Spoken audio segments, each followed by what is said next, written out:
Hello, everybody, and welcome to another episode of the 100K Hairstylist.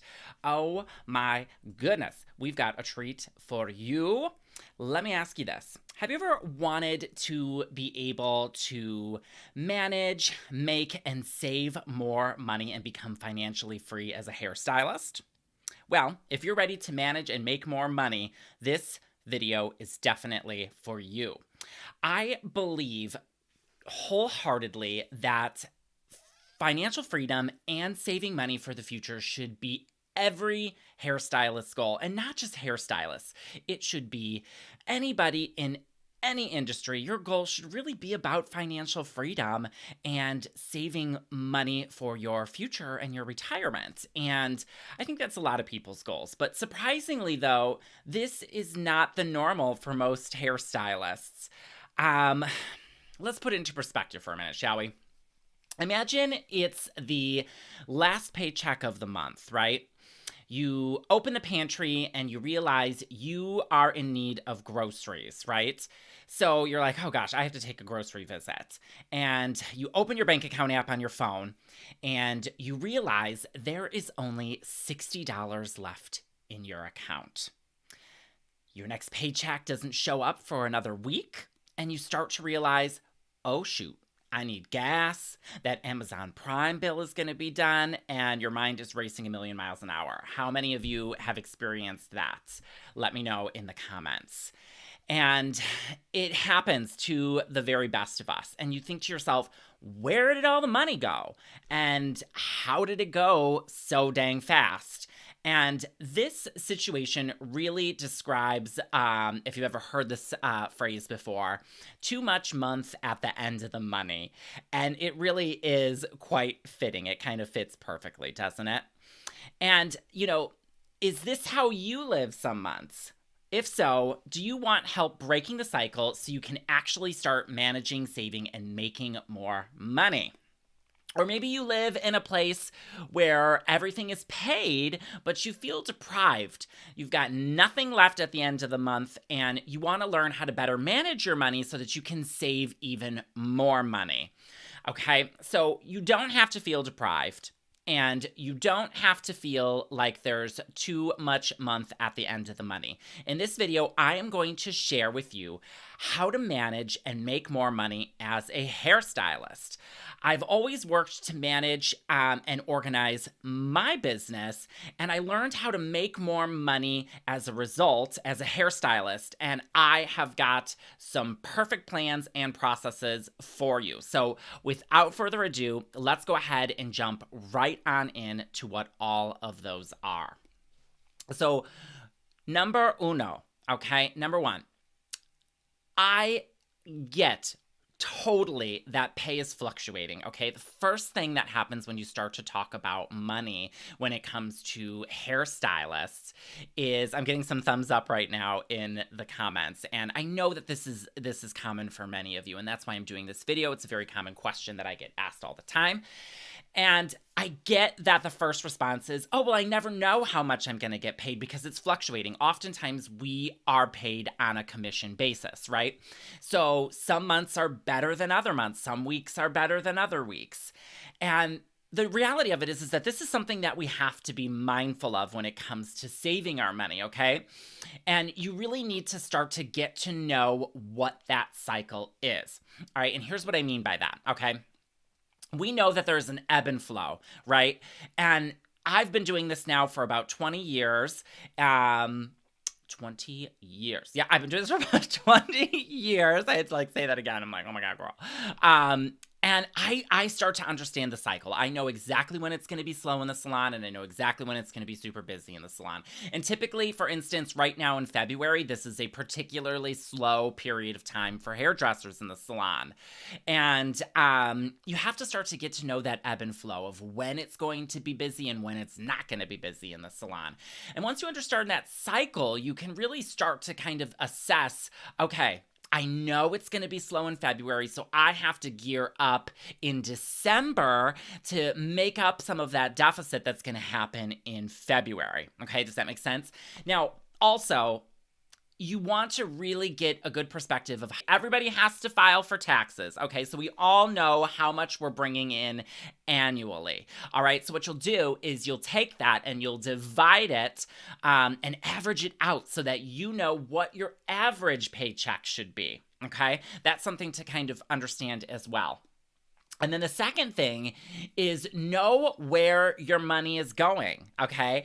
Oftentimes, we just charge, use that debit card, and we really don't know where the money is going.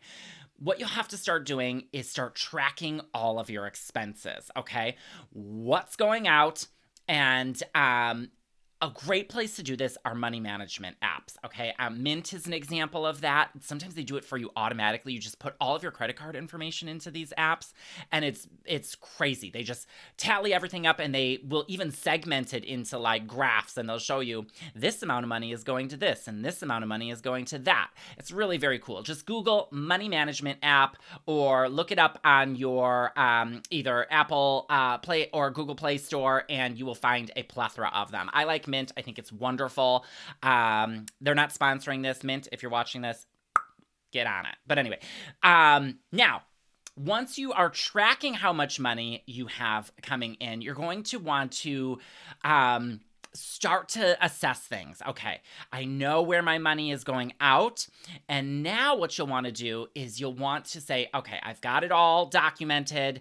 I know exactly where my money is going. I'm tracking it, all of my expenses. And this works for both business and personal. And I have two separate accounts. One of them tallies all of my business expenses, and the other one tallies all of my personal expenses. So I know exactly how much money I am sending out for bills in the business side, and I know exactly how much money I'm sending out for all of my expenses on my personal side. So it goes both ways. There really isn't much of a difference. The only thing I recommend, though, is to do things a little bit different. And I know you've probably heard this before, but I'm going to reiterate it again. Now that you know where your money is going, the third thing is to pay yourself first, always. Okay? Now, this is super important because you'll want to make sure that you know exactly how much you're going to want to save, okay? There's a savings bucket over here. That's going to be your first priority. Or in your business, it's going to be a profit bucket, okay? Here's how much I'm going to want to bring in profits. And you pay that first. As soon as the money rolls in, you take that money and you put it into your I'm paying myself bucket or your I'm saving for profits bucket. Okay, then you pay your expenses, all right? The traditional way that people used to do this was to say, okay, now that you're tracking all of your expenses, now you'll pay this, you'll pay that, and you'll have percentages for this bucket and percentages for that bucket, and that's all good to know for your business. However, what it is reliant on is you paying all of those bills, and then whatever's left is your profit. I don't agree with that. I think you should say, this is how much I want to make, and this is how much I'm going to pay myself or how much my business is going to profit, and then start to pay your expenses. It's as simple as that, because here's what happens. If you don't have enough money to pay all of your expenses, guess what you're going to have to do? Yes, girl, you're going to have to make some cuts, okay? You're going to have to review all of your expenses, and you're going to have to say, where can I cut? What can I live without? Where can I spend less money? And these tracking apps make this so easy to do because it's like, all right, I'm spending way too much money on coffee, or I'm spending way too much money on food. I need to start making coffee at home and bringing it with me, making sandwiches and bringing them to work. You would be amazed how many people I see eating out at lunchtime at my work. I love y'all. I do. But that is something that I saw very early on as a huge expense when I started to track my expenses. I am perfectly happy making myself a sandwich for 99 cents and bringing it to work and eating it, okay? I realized that I was spending, you could go out and spend $7 to $8 on a lunch, or you can spend 99 cents by making yourself something at home. That's a big difference that adds up over the course of an entire year. And when you start tracking your expenses, you can start seeing what you're actually spending. And like I said, those apps make it super easy. They pull all of this information and let you know how much you're spending, which is pretty awesome. Now, if you find that there are things you need to cut it, girl. Okay, it is super, super important to start understanding that there are things that you are contributing to your financial deficit. And when you start to understand that, you can start to make simplifications in your life and edits in your life so that you spend less money on the things that are just really not necessary. Do you really need to go to, we're located in a mall, so do I really need to go to the food court every day and eat lunch at the food court and spend $7 to $10? No, I absolutely do not. I can totally bring a sandwich and be perfectly content and happy. And let's face it, if you are a busy hairstylist and you are really cooking in the salon, you don't have time to be going to the food court to get some food. You got to pull something out of your bag, eat it real quick, and run the F out of there so you can get to rinsing your customer or moving on to your next one or do whatever you're doing. And that's really how you want it. But anyhow, the thing and the point here is that you want to make sure that you are paying yourself first, whether it's in your business or personally, and then start to pay your expenses. If you don't have enough money left over for all of your expenses, you need to start making edits and cutting things that are not necessary. Okay, in a business perspective, all right, let's say you're independent. It's going to come down to looking at your inventory. One of the biggest expenses in a solopreneur's business are back bar expenses. What are you spending your money on? Are you buying a really expensive hair color? And what are you getting out of that? Is that hair color really necessary for you to operate your business? Is there something that you can use that is of greater value? For instance, I use a color that's mixed 1-2. I get twice as much out of that tube of color than I do the one that costs $1.50 more that is mixed 1-1. You see what I'm saying? So you can cut things down in that way without having to sacrifice on quality. I use a very great quality hair color, but it's mixed differently. So I'm getting more value out of that product. Same goes with your lightener. How is your lightener mixed? Can you use a lightener that's going to give you more value? The other thing is, do you really need to be spending money on those expensive, colorful foils? Or can you get the standard foils that work equally as well as for applying hair color in the hair and highlights in the hair, but cost half the price, okay? So you see where I'm going with this. You'll have to find creative ways to cut money, okay? But always, always pay yourself first. Now, the fourth thing that I want to talk about is hire an accountant, a bookkeeper, or a tax professional. A lot of people find this very overwhelming and think to themselves, I'll never be able to afford one. But the reality of it is that it really should be an item line in your business, because that person's going to be able to identify, not only how much money you're making in a year, but what you can save in taxes. And oftentimes what they find for you to save in taxes is going to be the amount that you have to pay them anyway. So it really comes out in a wash. So I recommend finding somebody that is a bookkeeper, especially if you don't want to dedicate your time to it. Now, if you're running a business, something like QuickBooks is a really great option. It's not the best program in the world, but you know what? It works, and you can plug in all of your business expenses, hand it over to a bookkeeper, and have them do the rest of the work for you. But it's super important because you want to make sure that you're taking advantage of tax breaks when it comes to your business. So having somebody who can look into that and find those breaks for you is going to be crucial. You could end up missing out on a lot of money if you don't do that. And you could end up getting in trouble with the IRS, and nobody wants to get audited, girl.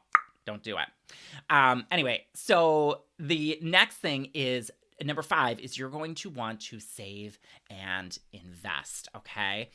This is uber, uber, uber important. So many people don't allocate savings. And when I say pay yourself first, this is part of that. You want money to just automatically go into a savings account where you don't have to look at it and see it. And the best way to do this is to hire a financial advisor to help you set goals and allocate money to the places that you might have not ordinarily thought of. They're going to be the ones who can help you say, okay, well, a savings account doesn't really give you this much return. But if you put this into a Roth IRA, or if you put this into a S&P 500 or whatever it might be, you're going to save on taxes at the end of the year, and there's no penalties for pulling that money out when you're ready to retire. But the point is, an advisor can really help you with delegating navigating where you want to put your money so that you can make the most return on it.